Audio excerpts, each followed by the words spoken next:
नमस्ते, investing minds में आपका स्वागत है। मैं हूं उत्पल चौधरी और बात होगी आपके निवेश से जुड़ी हुई खबरें, चाहे वो शेयर बाजार का हो, चाहे सोना चांदी का हो। और आज बुलेटिन बनाने में थोड़ा सा विलंब हो गया क्योंकि गोवा में इंटरनेशनल फिल्म फेस्टिवल में मैं कल था, वहाँ के ओपनिंग सेरेमनी में, और प्लस एक डिनर पार्टी है बिल्कुल मेरे घर के बगल में ही ताज होटल है, उसमें था। सरकार की तरफ से स्पेशल इनवाइटी था, तो इसके कारण उसमें थोड़ा सा विलम्ब हुआ मुझे रिकॉर्ड करने में, चूँकि काफ़ी लेट हो गया था आते आते इस वक्त। और ये बात देखिए, एक बात मैं ये कह रहा हूँ कि इन्वेस्टमेंट किस तरीके से आपके जीवन को बदलता है, इसका जो जो उदाहरण के तौर पे मैं खुद को भी दे सकता हूँ, इसलिए क्योंकि मैं जिस इलाके में गोवा में हूँ, ये यहाँ का सबसे महंगा इलाका है। और एक पत्रकार, एक ईमानदार पत्रकार, पत्रकार दो किस्म के होते हैं, बेईमान होते हैं और ईमानदार होते हैं। बेईमान के पास तो बहुत अरबों होते हैं, ऐसे बहुत सारे हैं। और ईमानदार पत्रकार के लिए बड़ा मुश्किल होता है एक फ्लैट खरीद पाना, बहुत मुश्किल होता है, क्योंकि जर्नलिस्टों की सैलरी उतनी ज़बरदस्त होती नहीं है। हालांकि अब होने लगी है, टीवी दुनिया में होने लगा है, लेकिन वो उस तरीके का नहीं होता। लेकिन ये चीज़ संभव हो पाता है निवेश से। अगर आप शुरुआत से चौवन्नी भी आपको मिलता है, उस पे से 10 पैसा अगर आप बचत करते हैं और उसको इन्वेस्ट करते हैं, तो वो चीज़ हो सकता है।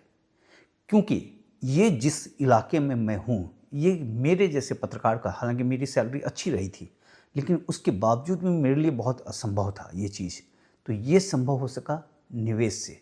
निवेश लंबे समय का, छोटे समय के निवेश से कुछ नहीं होता है। तो निवेश वो बहुत ज़रूरी है। तो आपको बिल्कुल बेफिजूल खर्चे बिल्कुल नहीं करना चाहिए। वही खर्च कीजिए जो आपकी ज़रूरत है, और उस पैसे को इन्वेस्ट कीजिए। इन्वेस्टमेंट का तरीका, पोर्टफोलियो बनाइए, 60% शेयर बाज़ार में रखिए, 20% आप एफडी में रखिए, और 20% सोना चांदी में रखिए। क्योंकि सोना चांदी अब महत्वपूर्ण हो गया, पहले नहीं था। पहले उस समय नहीं था, लेकिन अब यहाँ से जो कहानियाँ बदलने लगी है, उसके बाद से ये महत्वपूर्ण हो गया। क्योंकि सोना में 6 बड़े डोमिनो इफ़ेक्ट हैं, अगर आप उसको एक तरीके से देखें। सबसे पहले कि स्टॉक मार्केट देखें पूरे दुनिया का, भारत का छोड़ दें, भारत का वैल्यूएशन कम है, पूरे दुनिया का स्टॉक मार्केट वो अभी हाई वैल्यूएशन पे है, अमेरिका का और तमाम बातें। अब देखिए, वैल्यूएशन है, यहाँ से और भागेगा तो कितना भागेगा, क्योंकि एक इकॉनमी का चाल होता है, फिर बाज़ार को नीचे आना होता है, और वो आएगा। उसको आप बबल ना बोलें, लेकिन क्रैश हो सकता है 10%, 20%, 25%, इस टाइप का। बबल ना बोले, बबल मतलब 50%, 60% जब फूटता है, तब उसको आप बबल कहिए। तो ये चीज़ें होती हैं। तो वहाँ अमेरिका का स्टॉक मार्केट बिल्कुल पीक पे है इस समय, तो उस पर असर देखने को मिलेगा, नंबर एक। दूसरी बात, रियल इस्टेट और में खासकर कमर्शियल पे बड़ा ज़बरदस्त और कमर्शियल बहुत सारे खाली पड़े हुए हैं, वहाँ भी एक तरह का बबल क्रिएट हो रहा है। आप जो कहें उसको, अब ये सब नहीं कि सबको रिसेशन ला देगा, लेकिन चीज़ें वहाँ से शिफ्ट होंगी धीरे धीरे। ये तमाम बातें होती हैं। जैसे, और अगर आप देखें जियोपॉलिटिकल सिचुएशन जो चल रहा है, वो तो एज इट इज है, वो यूज टू हो गया है। लेकिन जो 2027 को लेकर चाइना का जो योजना है ताइवान को, वो एक तनाव आएगा आने वाले समय में। देखिए, मैं जो भी बातें करता हूँ वो 1 साल, 2 साल, 3 साल आगे को रख कर कहता हूँ। मैं कोई 2 महीना और 1 महीना और 3 दिन की चीज़ों को रख के नहीं करता हूँ और अमेरिका का जो डेथ क्राइसिस है, जो कर्ज का जो क्राइसिस है, वो बढ़ता जा रहा है, जिस पे हम लोग तमाम वीडियो बना चुके हैं, और उसमें कई चीज़ें, और वो एक बड़ा बिग क्वेश्चन मार्क है कि अमेरिका उससे कैसे निकलेगा। और उसको लेकर बाज़ार और तमाम चीज़, इकॉनमी, सब कुछ वो पजल रहे इस वक्त। और एक चीज़ जो हम लोग कह रहे थे कि ग्लोबल जो करेंसी पे जो शिफ्ट हो रहा है, जैसे डॉलर की दादागिरी थोड़ी कम हो रही है, कमज़ोर हो रहा है, बाकी जो लोकल करेंसी है वो मजबूत होने लगा है, गोल्ड सिल्वर वो ख़रीदारी होने लगी है। खासकर गोल्ड सेंट्रल बैंक खरीदने लगे हैं। 2008 के बाद से उनका रुख बदल गया है, 2022 के बाद से बहुत तेज़ हो गया है, और ख़रीदारी बढ़ते जा रही है। और जो एक चीज़ जो सबसे बड़ा है, बिटकॉइन। देखिए, बिटकॉइन वो कंप्लीट बबल है, पूरी तरीके से बबल है। अब बिटकॉइन पे जो कमेंट्स लिखते हैं कि बिटकॉइन के बारे में ऐसी बातें लिखते हैं जैसे वो बिटकॉइन के बहुत बड़े एक्सपर्ट हैं। अगर आप एक्सपर्ट हैं, सारा मकान बेच दीजिए, घर बेच दीजिए, बिटकॉइन पे लगा दीजिए, बुझे ना, अरबपति बन जाइएगा। जब इतना ही कॉन्फिडेंस है एक करेंसी पे जिसका कोई आधार नहीं है, जो सिर्फ जो है, अगर आपके गांव घर में जब पोंजी स्कीम चलता है तो उसमें आपको लगता है कि ये जो है ये भाग कर जो है ऊपर चला जाएगा। और हर पोंजी स्कीम का कहानी एक ही होता है कि वो पैसे लेकर भाग जाते हैं तमाम लोग, और लोभ में जाते हैं लोग कि वो 24% दे रहा है, बैंक 7% दे रहा है, वो 24% दे रहा है, वो 30% रिटर्न दे रहा है। तो और उसके बाद से क्या होता है, वहाँ से जो है फिर भाग कर वहाँ से निकल जाते हैं। तो ये जो बिटकॉइन जो है वो वर्ल्ड का पूंजी स्कीम है। और इसमें एक चीज़ देखा है, अभी ये देखिए इस पे रेट गिरा है। मैंने इसके पहले जो 5 दिन पहले बनाया था वीडियो कि बिटकॉइन डूबेगा, और वहाँ से जो है 1,04,000 पे था, और वहाँ से जो है अब देखिए एक तरीके से 15% के आसपास गिर चुका है अब तक, जो है अभी आ गया है 87,174 पे। और ये जो अप्रैल 21 में मतलब जो बना था, 21 अप्रैल को जो बना था इस साल, वहाँ उस लेवल पे भी आ गया है। और इसमें बिकवाली प्रेशर और देखा जाएगा। और ये जो पैसे हैं, ये जो मैंने जो 6 डोमिनो इफेक्ट बताया है कि ये जो पैसे हैं ये सेफ जोन पे जाएगा। और सेफ जोन कौन सा है? गोल्ड और सिल्वर जो है, जो गॉड की करेंसी है, वो सबसे सेफ है, वो हर चीज़ का सामना है।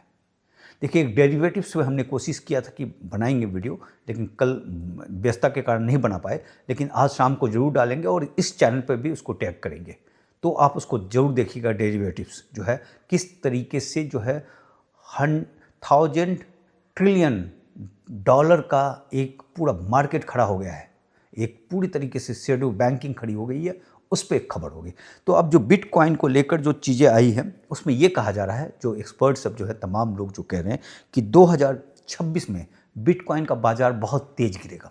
अभी जो भी हो, फ्लक्चुएशन हो, थोड़ा यहाँ से फिर ऊपर चला जाए, रिकवर करने की कोशिश करे, जो भी करे, लेकिन 2026 में जाकर इसका बबल बिल्कुल पूरी तरीके से फटने वाला है। और ये सब पैसे जो है गोल्ड की तरफ जाएगा, सिल्वर की तरफ जाएगा। हालांकि उसमें ये कहना है कि जब ये फटेगा तो उसमें लोगों के पास उतने पैसे रहेंगे नहीं, लेकिन जो भी पैसे रहेंगे वो पैसे जो है गोल्ड और सिल्वर की तरफ बहुत तेज आएगा, ऐसा एक्सपर्ट लोगों का कहना है। और इसमें ये देखा गया है, जो बिटकॉइन पे एक रिपोर्ट तैयार हुई है, जो बिटकॉइन का जो माइनिंग होता है या जो आप ट्रांजेक्शन करते हैं, जो माइनर्स जो उसको अप्रूव करते हैं, जो नोट्स होता है, वो जो तमाम चीज़ देखा गया है कि उसमें से 63% नोट्स जो है वो अननोन है। कौन कर रहा है, कहाँ कर रहा है, कुछ पता नहीं है। वो बिटकॉइन का जो नेटवर्क जो दुनिया भर के कंप्यूटर और नोट्स पर जो चलता है, ये नोट्स ट्रांजेक्शन को वेरीफाई करता है, बिटकॉइन का माइनिंग करता है, उसको जो है जो वेरीफाई करता है उसको बिटकॉइन भी मिलता है माइनिंग करने पे। और रिपोर्ट है कि 63% ऐसे नोट्स जिसका ना लोकेशन पता है, कौन कंट्रोलर है ये नहीं पता है, कौन ऑनर है ये नहीं पता है, सब कुछ अननोन है, सब कुछ शेडो है। एक जो है छाया पूरी तरीके से फैला हुआ है बिटकॉइन का। और इसका बाजार जो है, इसका बाजार सिल्वर से ऊपर का है। अगर इसका AUM देखिएगा तो ये सिल्वर से ऊपर है जो है। तो आप सोचिए कि इतना पैसा दुनिया का लग रहा है और उसका कुछ नहीं। उसमें ये कहा जा रहा है कि टेक्नोलॉजी बढ़िया है। ठीक है, टेक्नोलॉजी बढ़िया है, लेकिन एक कमेंट्स में भाई साहब ने लिखा था कि क्वांटम कंप्यूटर जब आएगा तो बिटकॉइन से बड़ा ये हो जाएगा। बट नेचुरल सी बात है, जैसे टेक्नोलॉजी बढ़ेगा दूसरा ही आ जाएगा। और कोई आधार तो होना चाहिए, हर चीज़ का इकॉनमी का आधार होना चाहिए, गोल्ड सिल्वर का आधार होना चाहिए, कोई तो आधार होना चाहिए। हाँ, स्टेबल कॉइन जो आ रहा है वो ठीक रहेगा। जो अमेरिका की तरफ से जो कोशिश है, जो तेथर लेकर आ रहे हैं कि वो डॉलर से बैक होगा, तो वो एक कोई करेंसी तो बैक कर रहा है, $1 के बदले में एक स्टेबल कॉइन, तो वो चीज़ें वो चलेगा क्योंकि उसका आधार है। लेकिन बिटकॉइन का कोई आधार नहीं है। और ये चीज़ जो है कि बिटकॉइन कौन चला रहे हैं, किस देश में है, कौन नियंत्रित कर रहा है, और उनका हिडन एजेंडा क्या है, क्या वे नेटवर्क को मैनिपुलेट कर सकते हैं, क्या ऐसा कंट्री इसमें शामिल है जो कि पूरी तरीके से एक दिन जो है पैसे लेकर चंट हो जाएगा। तो ये तमाम सवाल हैं। और ये पैसे जो बिटकॉइन का है वो गोल्ड और सिल्वर पे जाएगा। तो गोल्ड सिल्वर पे जैसा कि हम लोगों ने बात किया था, गोल्ड पे 2 दिन से बात कर रहे हैं, जो गोल्ड पे परसों बनाया था वो कल सिल्वर पे बनाया था कि किस तरीके से उसका डिमांड है। अगर नहीं देखा है आपने तो वो जरूर जाकर देख लीजिएगा जो है। और इसमें एक और चीज़ आ रहा है सिल्वर को लेकर कि जकरबर्ग और जो है बेजोस जो है वो फिजिकल एसेट्स में भारी निवेश कर रहे हैं, और जिस चीज़ पे निवेश कर रहे हैं उसमें सिल्वर का बड़ा ज़बरदस्त डिमांड है। जैसे जो मेटा जो है वो 600 बिलियन का डॉलर का जो है निवेश कर रहा है डाटा सेंटर पे, एआई हार्डवेयर पे, सेंसर पे, इलेक्ट्रॉनिक्स पे। और इसमें और लगभग जो है 10,000 जीपीयूज का भी जो है तैयारी हो रहा है। तो इसमें सिल्वर की बड़ी ज़बरदस्त मांग है। प्लस अमेज़न वाला जो कर रहा है उसमें भी सिल्वर की बहुत ज़रूरत है। एक चीज़ देखा गया है। और एक पॉइंट्स देखा गया है कि फेड जो है जब जब रेट उसका बढ़ता है तो गोल्ड सिल्वर का डिमांड थोड़ा कम होता है, रेट गिरता है तो उसका डिमांड बढ़ने लगता है। तो इस समय जो देखा जा रहा है कि फेड जो है कटौती तो कर रहा है, दिसंबर वाला भी बिग क्वेश्चन है कि वो करेगा कि नहीं करेगा। अब लेकिन आने वाले समय में उसको करेगा, क्योंकि उसकी इकॉनमी को बचाना है, उसकी रिसेशन को बचाना है, इसलिए इन्फ्लेशन के पॉइंट ऑफ व्यू से जो है वो थोड़ा सा कॉम्प्रोमाइज़ करते हुए आगे कट करेगा। तो वो भी जो है गोल्ड सिल्वर के लिए बढ़िया रहेगा। तो कुल मिलाकर कहानी ये है कि गोल्ड सिल्वर का जो भी फ्लक्चुएशन होता रहेगा, फिलहाल जो है मार्केट में थोड़ा सा जो है नरमी देखा गया है। गोल्ड में 0.05% की कमी देखी गई है, सिल्वर में जो है 0.68% की कमी देखी गई है। ये सब चलता रहेगा, लेकिन मैं लंबे समय के लिए बोल रहा हूँ। लंबा समय मतलब मिनिमम 3 साल और ऊपर 5 साल दूसरा रख लीजिए और 5 साल से ऊपर। तो ये चीज़ें होती हैं। तो जो मैंने जो आपको जो कहानी बताया गोवा का, वो ये नहीं होता है 2 साल और 3 साल के, इसमें नहीं होता है। उसमें एक लंबे समय का धैर्य रखना पड़ता है, तभी चीज़ें आपके पास आती है। तो उसमें धैर्य रखिए और पोर्टफोलियो को 60-20-20 पे बनाइए। चूँकि अब दुनिया चेंज हो रहा है, इसलिए गोल्ड सिल्वर जो है आपके पोर्टफोलियो का हिस्सा होना चाहिए। जो है अब उसको आप ETF में रखें या फिजिकल में रखें, वो आपकी मर्जी। लेकिन जो भी कीजिएगा आप अपने सेबी रजिस्टर्ड एनालिस्ट से पूछ कर ही कीजिएगा। बाकी हम अपने शेयर बाजार के बारे में बात कर ले कि 26,192 पे जा पहुंचा, जो है 26,192 पे निफ्टी पहुंच गया है। 139 पॉइंट्स बढ़ोतरी के साथ 0.54% की तेजी देखी गई उसमें। और सेंसेक्स जो है वो पहुंच गया 85,632 पे, 446 पॉइंट्स की बढ़ोतरी के साथ। परसेंटेज में देखें तो 0.52। और मिड कैप में बिकवाली थी, स्मॉल कैप PSU तीनों में बिकवाली रही और बिकवाली बड़ी मामूली थी, 0.20% से नीचे रहा है। FIs की कल खरीदारी हुई है, 283 करोड़ का शेयर खरीदा है, लगातार दूसरे दिन शेयर खरीदा है उसने। और DI जो है वो 824 करोड़ का शेयर खरीदा है। अब जो सबसे बड़ा जो मार्का है 26,277, जो 27 सितंबर 2024 को ऑल टाइम हाई बना था, वो मार्का आज टूटता है या नहीं टूटता है। लेकिन टूटा तो भी आपका पोर्टफोलियो तो जो अगर आपने गलत डिसीजन लिया होगा तो वो तो नीचे चला गया होगा, बट नेचुरल सी बात। लेकिन संयम रखिएगा। उसमें क्या होता है कि जो बेहतरीन शेयर्स होते हैं, जो अच्छे शेयर्स होते हैं, देखिए पोर्टफोलियो में भी जो हम कहते रहे हैं, जो आप 60% की जो बात है कि आपका 60% जो है शेयर बाजार में रहना चाहिए, तो उस 60% में भी जो 30% जो है वो लार्ज कैप में रहना चाहिए। देखिए नियम होता है, ज़िंदगी डिसिप्लिन से चलती है, इन्वेस्टमेंट डिसिप्लिन से चलता है। और डिसिप्लिन जो है वो कोई एक साल में आपको पे नहीं करता है, उसमें कई साल लगते हैं। तो जो है वो उसमें से 30% जो है आपका लार्ज कैप में रहना चाहिए, 15% जो है आप मिड कैप स्मॉल कैप में रख लीजिए, या जो बचा उसका जो है आपने जैसे 60 है तो 60% लगाया आपने, 60 का 30% मतलब 60 का 50% आपने लार्ज कैप में लगा लिया। और जो बाकी जो 50% बचा 60 का, तो वो आपने जो है स्मॉल कैप और मिड कैप में बांट लिया आपने। उस हिसाब से या तो बराबर बांट दीजिए, या मिड कैप का वेटेज थोड़ा ज़्यादा रख दीजिए, स्मॉल कैप का थोड़ा कम रख दीजिए। पेनी स्टॉक्स में बिल्कुल मत लगाइएगा। और देखिए शेयर्स को जो है ना, अगर आप जैसे हमसे पूछते हैं कि आप शेयर्स का नाम बता दीजिए, तो वो तो मैं नहीं बता सकता आपको, मैं उसके लिए इंटाइटल भी नहीं हूँ। लेकिन आप ऐसा देखिए, जो अच्छे अखबार हैं, इकोनॉमिक टाइम्स में पढ़ लीजिए, उसमें बहुत सारे शेयर्स के नाम लिखे रहते हैं कि ये शेयर जो है मिड कैप का शेयर इतना ऊपर भाग जाएगा, स्मॉल कैप का इतना भाग जाएगा, लार्ज कैप का इतना भाग जाएगा। तो उसको ब्लाइंडली नहीं खरीदना है, उसको नोट कर लीजिए कागज़ में। अब जाकर स्क्रीनर में मेहनत करना पड़ता है। स्क्रीनर में जाकर उन तमाम शेयर्स का देखिए, प्रोफाइल देखिए। जो स्क्रीनर किस तरीके से देखना है वो प्लेलिस्ट में पड़ा हुआ है, जाकर देख सकते हैं, उसमें पूरा बताया हुआ है, उसको देख लीजिए। या शेयर का सिलेक्शन किस तरीके से करें वो भी एक बताया हुआ है कि 5,500 शेयर में से कैसे चुनें, उसको जाकर देख लीजिए, उसमें आप सारा चीज़ समझाया हुआ है। उसके बाद जाकर ट्रेडिंग व्यू, वो भी प्लेलिस्ट में पड़ा हुआ है, उसमें जाकर देखिए कि आपके शेयर्स का जो हैसियत है वो किस वैल्यूएशन पे, जो आपने नाम चुना है। वैल्यूएशन देख लीजिए। अगर आपको स्क्रीन में आपने 50 शेयर्स का नाम जो है ईटी से निकाल लिया आपने, उसमें से आप स्क्रीनर में जाकर देखा आपने, उसको जीरो इन किया, उसमें से 20 शेयर्स लेकर आ गए आप। अब 20 शेयर्स में देखिएगा कि वैल्यूएशन कहाँ पे है। तो वैल्यूएशन के बाद जो है उस 20 शेयर्स में जो अच्छे वैल्यूएशन वाला होगा, मतलब जिसका कम होगा, सस्ता होगा, उसको आप खरीदने का सोचिए। जो महंगा होगा उसको वेट एंड वॉच पे डाल दीजिए, ठीक है। और आगे जब ये रहेगा, क्या कहते हैं, उसमें से जब रेट उसका नीचे आएगा तो फिर उसको खरीदिएगा, सोचिएगा। और उसमें से स्मॉल कैप कौन सा है, मिड कैप कौन सा है, जो है लार्ज कैप कौन सा है, उसके हिसाब से उसको बांटिएगा। और जो है जो एक बना हुआ है ट्रैफिक लाइट इंडिकेटर, वो भी प्ले लिस्ट में पड़ा हुआ है, उसमें जाकर देख लीजिएगा कि कहाँ पे खरीदना है और कहाँ पे बेचना है। जो एक चीज़ पूछा जाता है ना कि कब निकलना है, तो निकलने का तरीका वो बताता है। तो ये होता है जो है मतलब छोटे समय के लिए। लंबे समय के लिए होता है कि आप उसको खरीद के भूल जाइए। निकलना तब है जब आपको पैसे की ज़रूरत है।